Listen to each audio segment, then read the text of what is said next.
Hello नमस्कार दोस्तों, कैसे हैं सारे लोग। आशा करते हैं अच्छे होंगे। आज हम मैथ्स का नया टॉपिक लेकर के आए हैं। शायद आपको बोर्ड पे या स्क्रीन पे दिख भी रहा होगा। चैप्टर का नाम है या टॉपिक का नाम है फैक्टर। फैक्टर मीन्स होता है गुणनखंड। गुणनखंड किसे कहते हैं? तो छोटी सी अगर बात की जाए गुणनखंड की, सारे लोगों को गुणनखंड के बारे में पता होगा। तो गुणनखंड के बारे में अगर बात करें, गुणनखंड कहते किसे हैं? कहता है कोई हमारे पास एक ऐसी संख्या हो जिसको हम कई संख्याओं से डिवाइड कर सकें। जैसे कोई आपसे पूछे कि हमारे पास एक संख्या है दो, दो को किस किस संख्या से डिवाइड कर सकते हैं, तो आप कहेंगे दो को सर हम एक से डिवाइड कर सकते हैं और दो को हम दो से डिवाइड कर सकते हैं। यानी दो के अगर फैक्टर की बात करें तो दो के फैक्टर होंगे एक और दो। कोई बोले चार के फैक्टर सर बताइए, तो चार के फैक्टर क्या होंगे? चार किससे किससे कटने वाला है? चार एक से कटने वाला है, दो से कटने वाला है और चार से कटने वाला है। इसलिए चार के तीन फैक्टर निकल कर आएंगे, 1, 2 और 4। छह की बात करें, छह किसके से कटने वाला है? तो छह आप कहेंगे सर छह तो एक से भी कट जाएगा, छह तो दो से भी कट जाएगा और छह तीन से भी कट जाएगा और छह ऑलरेडी छह से कट जाएगा। यानी छह चार संख्याओं से कटा, एक से, दो से, तीन से और छह से। तो गुणनखंड क्या हुआ? ध्यान दीजिएगा, लिखने का प्रयास करते हैं। एक छोटा सा लाइन लिखते हैं। गुणनखंड कहते किसे हैं? कहता है वे सभी संख्याएं, वे सभी संख्याएं जो एक निश्चित संख्या को, एक निश्चित संख्या को पूर्णतः विभाजित कर दें, विभाजित कर दें, गुणनखंड कहलाती हैं। गुणनखंड कहलाती हैं। बात सबको समझ में आ चुकी होगी कि गुणनखंड किसे कहते हैं। कहता है वे सभी संख्याएं जो एक निश्चित संख्या को पूर्णतः विभाजित कर दें, गुणनखंड कहलाती हैं। कि यानी कोई एक निश्चित संख्या हमारे पास होगी, कोई एक संख्या होगी, उस संख्या को कौन कौन सी संख्याएं पूर्णतः डिवाइड कर रही हैं, पूर्णतः विभाजित कर रही हैं, तो वो सारी संख्या उसकी बन जाती हैं क्या? फैक्टर। जैसे हमने एग्जांपल लिया कि जरा दो बताओ, हमारे पास एक संख्या है दो, दो को कौन कौन सी संख्या काट सकती है? तो आप कहेंगे सर दो तो एक से भी कट जाएगा और दो दो से कट जाएगा। तो दो से कटने वाली दो संख्याएं मिली, दो को काटने वाली दो संख्याएं मिली, एक 1 और दूसरा 2, यानी दो के फैक्टर हो जाएगा क्या? एक और दो। अगर हम चार की बात करें, चार के गुणनखंड कौन कौन से होंगे, यानी चार किन किन संख्याओं से कटेगा, तो आप कहेंगे सर चार एक से कटेगा, दो से कटेगा और चार से कटेगा। क्लियर? हम आठ की बात करें, आठ किससे किससे कटेगा, तो आप कहेंगे सर आठ एक से कटेगा, आठ दो से कटेगा, आठ चार से कटेगा और आठ आठ से कटेगा।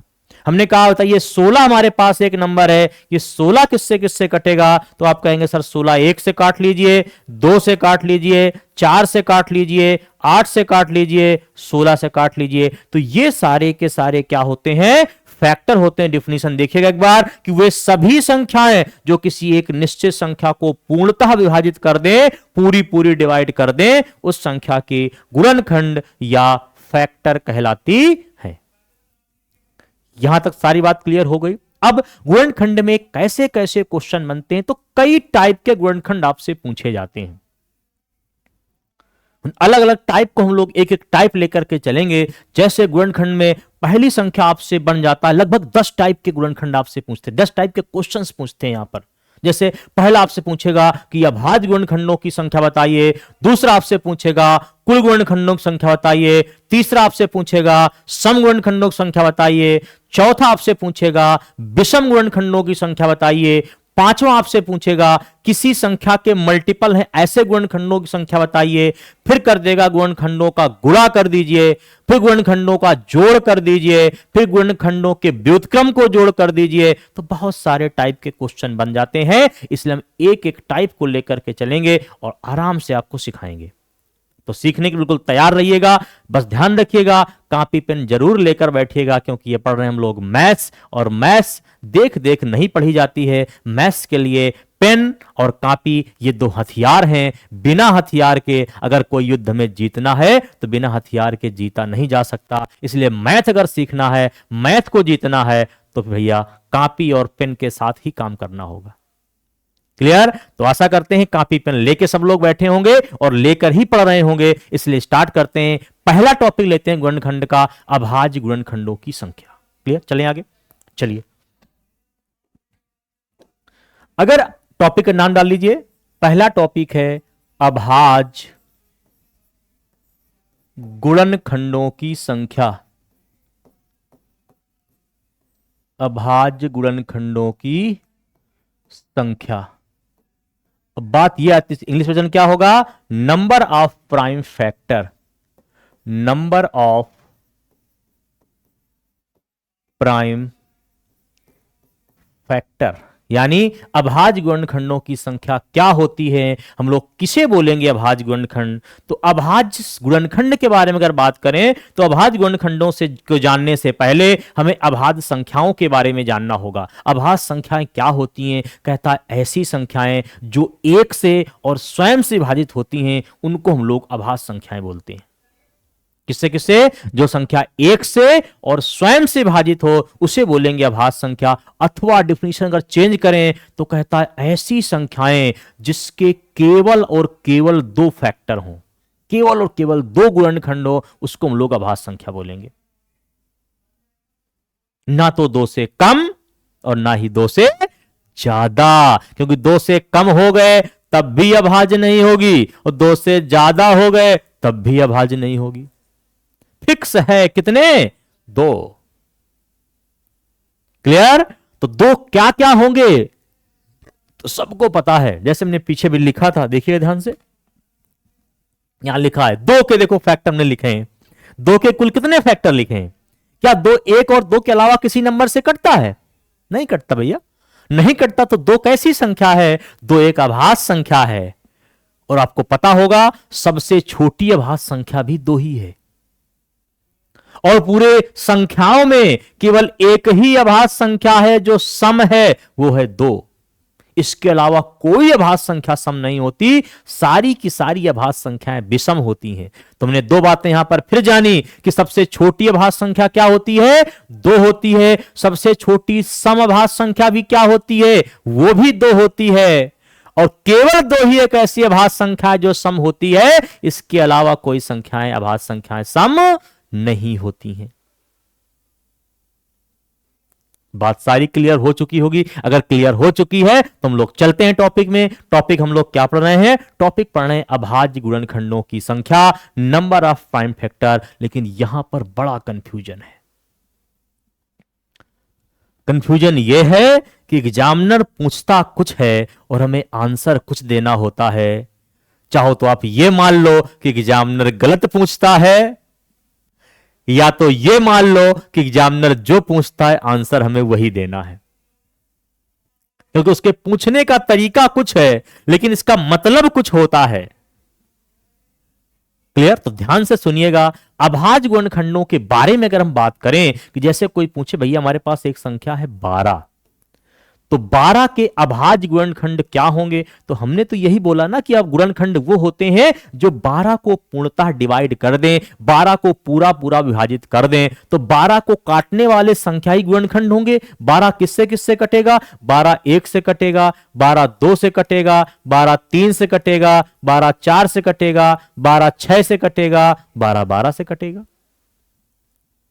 इतने नंबर से 12 कट सकता है। अगर इतने नंबर से 12 कट सकता है तो इसमें ये ढूंढने होंगे अभाज्य कौन कौन से। तो क्या एक अभाज्य होता है? आप कहेंगे सर नहीं होता है। क्या दो अभाज्य होता है? आप कहेंगे हाँ होता है। क्या तीन अभाज्य होता है? आप कहेंगे हाँ होता है। क्या चार अभाज्य होता है? आप कहेंगे नहीं होता है। 6 अभाज्य होता है? नहीं होता है। 12 अभाज्य होता है? नहीं होता। केवल कितने मिले? 2। लेकिन एग्जामिनर ये आपसे पूछता ही नहीं है। आंसर तो अगर पूछा जाए क्वेश्चन कि 12 के कितने अभाज्य गुणनखंड है तो आंसर आना चाहिए 2, लेकिन एग्जामिनर ये मानता ही नहीं कि 2, क्योंकि उसके दिमाग में कुछ और होता है। क्लियर। इसके लिए वो शब्द जब शब्द बनाता है, बनाया है कभी पेपर में, कि अगर ऐसा वो पूछना चाह रहा है कि 2 और 3 मतलब 2 का आंसर अगर इसका चाहिए तो उसके पूछ लेता है कि 12 के ऐसे कितने अभाज्य गुणनखंड हैं जो अलग अलग हैं। यह 12 के 2 अलग अलग अभाज्य गुणनखंडों की संख्या क्या होगी, 12 के 2 पृथक अभाज्य गुणनखंडों की संख्या क्या होगी, यह शब्द बनाता है।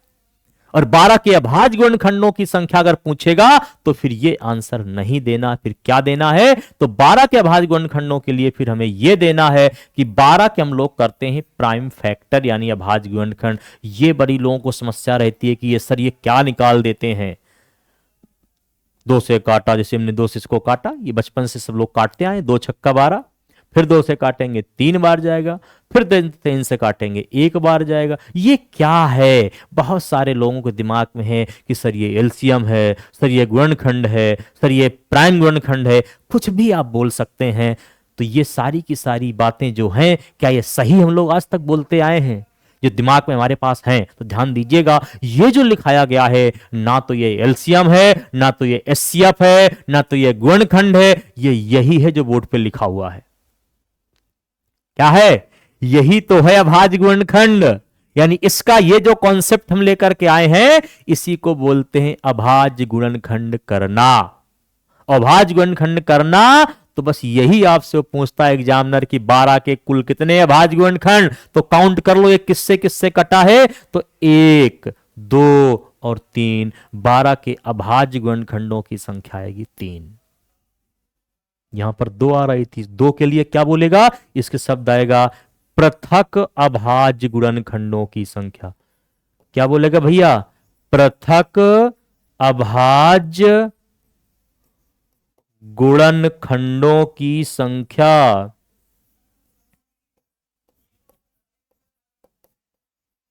बात समझ में आ चुकी होगी कि अगर पूरे आपसे कि पृथक अभाज्य गुणनखंडों की संख्या तो आंसर देंगे कितना, 2 देंगे। लेकिन अगर पूछे अभाज्य गुणनखंडों की संख्या तो आंसर देंगे क्या, 3 देंगे, क्योंकि 1 2 3 मिली। अब 3 मिली, जरा बताओ, इसको लिखने का एक कॉन्सेप्ट है कि हम लोग ऐसे बचपन से लिखते आए, 2 कितनी बार है, 2 2 बार है, 3 कितनी बार है, 1 बार है। जितनी बार लिखा होता है उसी को उसके पावर में लिख देते हैं। और अगर ऐसे आए तब तो आप काउंट कर लेंगे, ऐसे आए तो आप इसको कैसे काउंट करेंगे, तो इसको कंडीशन देखना कि 2 कितनी बार है, 2 बार, 3 कितनी बार है, 1 बार, बस जितनी बार है ये इन्हीं को जोड़ देना है, 2 1 3। तो इस सवाल का जो आंसर आएगा वो आएगा 3। क्या, अभाज्य गुणनखंडों की संख्या 3। क्या बात समझ में आ गई सबको, सबको क्लियर हो गया? जिसको डाउट हो जरूर बताइए, कमेंट करके बताइएगा कहां समस्या आ रही है। बिल्कुल आराम आराम से पढ़ा रहे हैं और सिखाते पढ़ा रहे हैं। बिल्कुल हमें आशा है कि आप जितना पढ़ाया जाएगा वो सीखेंगे जरूर। अगर सीखेंगे जरूर तो बहुत ध्यान से सुनिएगा। आगे चलते हैं, क्वेश्चन लेते हैं। क्या, हमारे पास एक नंबर आया कि बताइए भैया 18 के कुल कितने अभाज्य गुणनखंड होंगे,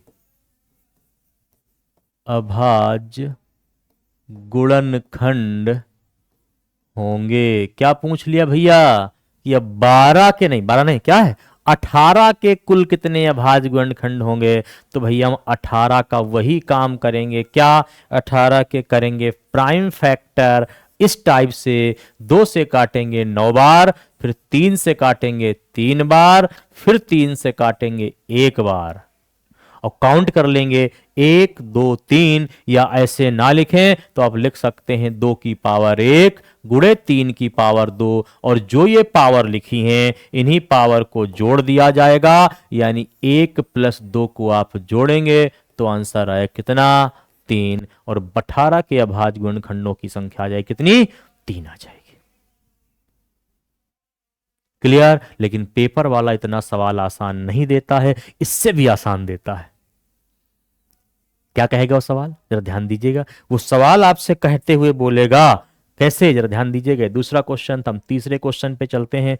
आपसे वो बोलेगा ऐसे लिख करके कि 2 की पावर 2 गुणे 3 की पावर 2 के कुल कितने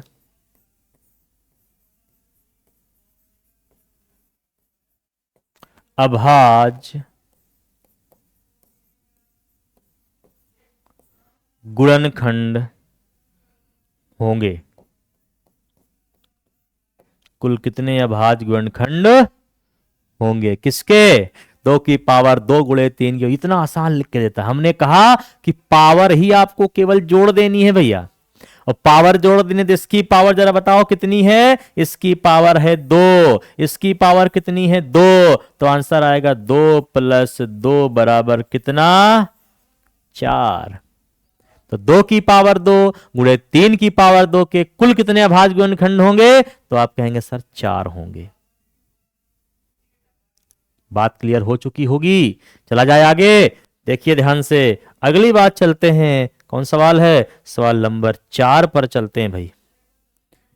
किस पे चलते हैं? सवाल नंबर 4 पे।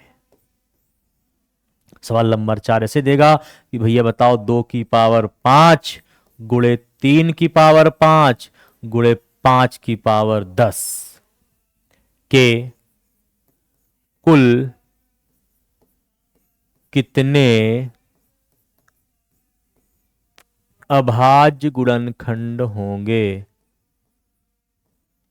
कुल कितने अभाज्य गुणनखंड होंगे? तो बताएं भैया कितने होंगे? तो क्या कर देंगे इसमें? आपको करना होगा क्या कि जो भी पावर लिखी है उस पावर को ऐड कर देंगे। पावर है 5, पावर है 5, पावर है 10, तो आंसर हो जाएगा कितना? 20। क्लियर? सवाल नंबर 5वें पे चलें जरा। सवाल आ जाए 2 की पावर 10 गुणे 3 की पावर 20 गुणे 5 की पावर 40 गुणे 7 की पावर 60 के कुल कितने अभाज्य गुणनखंड? अब बार बार नहीं लिख रहे हैं, आप ध्यान देते जाइएगा। तुम क्या करना होगा? करना ये होगा कि पावर कर देना है, पावर का ऐड। यहां पावर कितनी है? 10, यहां है 20, यहां है 40, यहां है 60, तो आपको लिखना होगा 10 + 20 + 40 और प्लस, जरा ऐड कर दिए 60 40 100 120 120 + 10 कितना हो गया? 130 हो गया। और यही है इस सवाल का क्या उत्तर। बिल्कुल आसान सा टॉपिक है और सबको मजा आ रही होगी। ठीक है, ऐसे ही पढ़ते रहिए और मजा करते रहिए। मजा मजा में ही सारी मैथ हम लोग सीख जाएंगे। क्लियर? मैथ बहुत टफ नहीं है, बस पढ़ना है। हमने क्या कहा? हथियार लेकर बैठना है, कॉपी पेन लेकर बैठना है, और कॉपी पेन लेकर बैठेंगे तो छोटे छोटे टॉपिक आप खत्म करते जाएंगे, और जैसे धीरे धीरे धीरे धीरे धीरे धीरे खत्म करेंगे तो एक एक एक एक नंबर जुड़ करके अपने उच्चतम स्कोर तक पहुंच जाएगा। क्लियर? जो 30 नंबर का पेपर है 30 आएंगे, 25 वाले में 25 आएंगे, लेकिन एक समय बाद आएंगे। आप सोचो कि आज ही आ जाएं तो समस्या है। क्यों? क्योंकि आज तुम्हें सीखना है पहले ना। चलते हैं सवाल नंबर 6वें की ओर। सवाल नंबर 6 क्या कहता है? ध्यान से देखिएगा, थोड़ा सा चेंज किया जाए सवाल का। सवाल एक और लेते हैं। सवाल आ जाए 3 की पावर 5 गुणे 5 की पावर 10 गुणे 7 की पावर 11 और गुणे 11 की पावर 20 के कुल कितने अभाज्य गुणनखंड? के कुल कितने अभाज्य गुणनखंड? तो आप कहेंगे कि सर जो भी ये पावर लिखी है इस पावर को आप ऐड कर दीजिए। तो पावर है 5, पावर है 10, पावर है 11, पावर है 20, तो 5 + 10 + 11 + 20 क्या ऐड कर सकता है कोई? तो 20 10 30, 30 10 40, 40 5 45 और 1 46। तो इस सवाल का आंसर आ कितना? 46 आ गया। क्लियर? आसान है, लेकिन अभी थोड़ा और अच्छे से, क्योंकि अभी आगे आने वाला है। अभी पूरी बात नहीं बताई है, यहां तक जो बताई है हमें लगता है सारी बातें सबको क्लियर हो चुकी होंगी। क्लियर अगर हो चुकी हैं तो सवाल नंबर अगले पे चलते हैं। एक बेहद आसान सवाल लेते हैं, लेकिन कुछ अलग इन 4-6 सवाल से। ठीक है। सवाल नंबर 7 को बहुत ध्यान से देखना है। सवाल नंबर 7, सवाल नंबर 7 हमारा कहता है कि 2 की पावर 3 गुणे 3 की पावर 4 और गुणे 4 की पावर 5 के कुल कितने कितने अभाज्य गुणनखंड होंगे। कौन से गुणनखंड? अभाज्य गुणनखंड होंगे। तो भैया अब तो गड़बड़ हुआ, कुछ गड़बड़ हुआ। ध्यान से देखिएगा क्या गड़बड़ हुआ। अब गड़बड़ ये हुआ कि हमें निकालना है अभाज्य गुणनखंड, जबकि यहां बेस में हमारे पास एक संख्या ऐसी आ चुकी है जो अभाज्य नहीं है, और अगर अभाज्य नहीं है तो गड़बड़ है, अभाज्य बनाना ही पड़ेगा, बीच का कोई रास्ता नहीं है। तो भैया जरा बताओ, ये 2 की पावर तो 3 हुआ, ये 3 की पावर 4 हुआ, लेकिन 4 को अभाज्य कैसे बनाएंगे? तो 4 को कई रूपों से हम लोग अभाज्य बना लेते हैं, जैसे आपकी इच्छा करिए। मैथ है, अपने दम पे चलती है, जो इच्छा करे वो करिए, बस कैलकुलेशन सही करिए, बाकी कुछ भी करते रहिए। जैसे 4 को अगर लिखना चाहो तो 4 को हम लोग 2 गुणे 2 भी लिख सकते हैं। कोई 4 को भैया ऐसे लिख देता है 2 की पावर 2। बात दोनों की सही है और दोनों का आंसर भी सही है। अगर दोनों का सही है तो यहां पर लिखा है 4 की पावर 5, तो दोनों की पावर 5 लगा दीजिए। अगर यहां लिखना है 4 की पावर 5, तो इसकी होल पावर 5 लगा दीजिए। इसका मतलब भी होता है 5 5 10, इसका मतलब भी होता है 5 दूनी 10। बस यहां लिख दीजिए। क्या? तो लिखने का तरीका थोड़ा ऐसा करिए, ऊपर वाला ज्यादा अच्छा रहेगा। तो 4 को हम लोग लिखेंगे 2 गुणे 2, और इसकी पावर में क्या लगा देंगे? इसकी पावर में लगा देंगे, अलग अलग करते हैं, एक सेकेंड रुकिएगा। पावर में और थोड़ा यहां पर लगाएंगे, पावर यहां 5 और पावर यहां 5। क्या क्लियर हो चुका सारे लोग? तो क्या क्या जोड़ना है फिर? अब सारी संख्या क्या भाज्य हो गई? 2 3 2 2 सब भाज्य हैं। Power 3, power 4, power 5, power 5। तो 3 प्लस 4 प्लस 5 प्लस 5, 5 5 10 4 14 3 17, और 17 हो गया इस सवाल का उत्तर। तो 2 की पावर 2 की पावर 3, 3 की पावर 4 और 4 के पावर 5 के कुल कितने अभाज्य गुणनखंड की संख्या? कुल कितने अभाज्य गुणनखंड? तो आप बोलेंगे आंसर कितना हो जाएगा?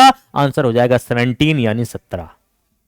क्लियर? तो क्या करना, क्या यहां सीखा आपने कि जब भी कभी संख्या अभाज्य गुणनखंड पूछे आपसे, तो मेरे दिमाग में रखना है कि सारी संख्याएं जो बेस वाली हैं ये अभाज्य होनी ही चाहिए। अगर नहीं है तो समस्या है, उसको पहले अभाज्य बनाएंगे, उसके बाद सॉल्व करेंगे। जैसे अगला सवाल लेते हैं। कौन सवाल था ये? सवाल नंबर था 7। और चलते हैं सवाल नंबर 8 की ओर। सवाल नंबर 8 लिखते हैं बहुत शानदार तरीके से, जानदार तरीके से। क्या सवाल लिखते हैं? सवाल लिखते हैं भैया 2 की पावर 5 गुणे 3 की पावर 5 गुणे 4 की पावर 5 और गुणे 5 की पावर 5। इसके आपसे पूछा है कि कुल कितने गुणनखंड होंगे। तो बहुत आसान है, पहले तो चेक कर लो क्या सारी संख्याएं बेस वाली अभाज्य हैं। तो अभाज्य 2 है, अभाज्य 3 है, अभाज्य 4 है, अभाज्य 5 है। क्या चारों अभाज्य है? नहीं भैया, ये 4 अभाज्य कहां है? 4 तो भाज्य है। तो 4 को अभाज्य बनाएंगे। कैसे बनाएंगे? ये 2 की पावर 5 ही रहेगा, ये 3 की पावर 5 रहेगा। इस 4 को लिखेंगे 2 गुणे 2 और दोनों की पावर लगा देंगे 5 5, और यहां लिखेंगे 5 की पावर 5, और सब अभाज्य बन चुकी हैं, इसलिए पावर को ऐड कर देंगे। 5 5 10, 5 3 15, 5 को 20, 55 25। इस सवाल का आंसर आ गया 25। क्या आ गया भैया? इस सवाल का आंसर आ गया 25। आशा करते हैं सारी बातें आपको समझ में आई होंगी और मजा आ गई होगी। क्लियर? चला जाए सवाल की ओर। सवाल नंबर 8वें पे चलते हैं। ध्यान दीजिएगा, सवाल नंबर 8वां क्या है? सवाल नंबर 8वां 8वां तो हो गया। सवाल नंबर 9वां चलते हैं। बहुत ध्यान से देखिएगा। सवाल आ जाए 3 की पावर 10 गुणे 5 की पावर 10 गुणे 6 की पावर 20 के कुल कितने अभाज्य गुणनखंड। तो पहला काम आपको वही करना है, क्या? कि हमें अभाज्य गुणनखंड बनाना ही बनाना है। यानी अभाज्य संख्या बनाना ही बनाना है प्राइम नंबर किससे, भाज्य से, कंपोजिट से। तो कैसे बनाएंगे, ये जरा ध्यान दीजिएगा। कैसे बनेगा, ये बनेगा 3 की पावर 10, ये बनेगा 5 की पावर 10। बस इसी को तो चेंज करना है, इसी को चेंज करेंगे, लिख देंगे क्या, 6 को लिखेंगे 2 गुणे 3 और दोनों की पावर लगा देंगे 20 और पावर कर देंगे ऐड। और जैसे ऐड करेंगे तो ये आया 10, ये आया 10, ये आया 20, ये आया 20। तो आप लिखेंगे 10 प्लस 10 प्लस 20 प्लस 20, 20 20 40, 10 50, 10 60 और इस सवाल का उत्तर आ गया 60। क्लियर, कोई दिक्कत यहां तक, कोई दिक्कत नहीं। चले सवाल नंबर अगले की ओर, सवाल नंबर 9 की ओर चलते हैं। बहुत ध्यान से देखिएगा, सवाल नंबर 9 हो चुका है। सवाल नंबर 10 की ओर चलते हैं। सवाल नंबर 10 क्या कहता है, सवाल नंबर 10 कहता है कि सवाल आ जाए 3 की पावर 10 गुणे 5 की पावर 20 गुणे 6 की पावर 20 और गुणे 10 की पावर 15 और पूछा जरा कोई बता के दिखाओ कि सवाल में अभाज्य गुणनखंडों की संख्या कितनी होगी। तो आप कहेंगे अरे बेहद आसान सवाल दे दिया, इस सवाल में ऐसा कुछ भी नहीं है जो हम ना बता सकें। क्यों, क्योंकि पता हो चुका है कि संख्या अभाज्य ही बनानी है। अगर कभी भाज्य दे रखी हो, नहीं दे रखी है अभाज्य तो अभाज्य ही बनाएंगे, तो पावर ऐड कर देंगे। जब चेक करते हैं, ये बना क्या, ये बना 3 की पावर 10, ये बना 5 की पावर 20। क्या 6 को लिखेंगे 2 गुणे 3 और दोनों की पावर लगा देंगे कितनी, 20 20। 10 को क्या लिख देंगे, 10 को लिखेंगे 2 गुणे 5 और दोनों की पावर लगा देंगे 15 15 और जोड़ देंगे पावर को। जो जोड़ ले गया वो सवाल का उत्तर पा जाएगा, जो नहीं जोड़ पाया वो जोड़ना सीख जाएगा। कौन सी बड़ी बात है भाई, सीखते हैं तो पावर ही तो जोड़नी है। तो पहली पावर 10, फिर 20, फिर 20, फिर 20, फिर 15, फिर 15। जरा ध्यान दीजिएगा क्या आया, 10 प्लस 20 प्लस 20 प्लस 20, 3 बार 20 हो गया। उसके बाद 15 प्लस 15, क्या इसको जोड़ सकते हैं, 20 20 40 20 23 60 10 70 और 70 15 15 30 70 30 100। यानी इस सवाल के अभाज्य गुणनखंडों की संख्या कितनी आ चुकी है, इस सवाल के अभाज्य गुणनखंडों की संख्या आ चुकी है 30, सॉरी 100, 30 नहीं। क्लियर, क्या सारी बात सबको क्लियर हो गई? एक बार ध्यान से देख लीजिए, नोट कर लीजिए। कोई दिक्कत अगर आती है तो आप कमेंट करके जरूर बताइएगा कि क्या समस्या है। हमें नहीं लगता कोई दिक्कत आने वाली है। क्लियर, तो हमने टॉपिक आज क्या पढ़ा, हमने पढ़ा आज टॉपिक अभाज्य गुणनखंडों की संख्या। लेकिन ध्यान देना, शुरू पे हमने बोला था कि सवाल गलत पूछता है एग्जामिनर, क्योंकि अभाज्य गुणनखंडों की संख्या ये नहीं है भाई 3 की पावर 10, 3 10 बार है तो एक ही संख्या 3 ही। तो इसके लिए जब वो अभाज्य गुणनखंड जो वो पूछना चाह रहा है कि कौन कौन से हैं, तो उसके लिए शब्द लगाता है क्या, पृथक अभाज्य गुणनखंडों की संख्या। जबकि अभाज्य गुणनखंडों की संख्या पूछे तो आपको यही कॉन्सेप्ट लगाना है, और अगर पृथक अभाज्य गुणनखंडों की संख्या पूछे तो फिर आपको अलग बताना है कौन कौन से, कि 3 5 2 3 5, यानी 1 5 हुआ, 2 हुआ। क्या क्या बोलने, देखो 1 5 है तो आपके पास, 1 2 है, 1 3 है। केवल यही 3 तो है संख्याएं अभाज्य में, और तो कोई नंबर आपको नीचे दिख नहीं रहा है, तो बस फिर आंसर दे देंगे उसका क्या, 3 दे देंगे। ओके, तो पहला हमने अभाज्य गुणनखंडों में पहला टाइप आप लिया है क्या, सॉरी गुणनखंडों की संख्या में पहला टाइप क्या लिया है, अभाज्य गुणनखंडों की संख्या। और एक एक टॉपिक पढ़ेंगे, ठीक है। तो अगली क्लास में या नेक्स्ट लेक्चर में हम लोग इसके अगला वाला नेक्स्ट टॉपिक पढ़ेंगे, यानी अभाज्य संख्याओं में ही, एक किसमें, गुणनखंडों की संख्या में ही नया टॉपिक। क्लियर, तो आज के लिए इतना ही। हंसते रहिए, मुस्कुराते रहिए और अपनी पढ़ाई इसी तरह करते रहिए। थैंक यू, धन्यवाद।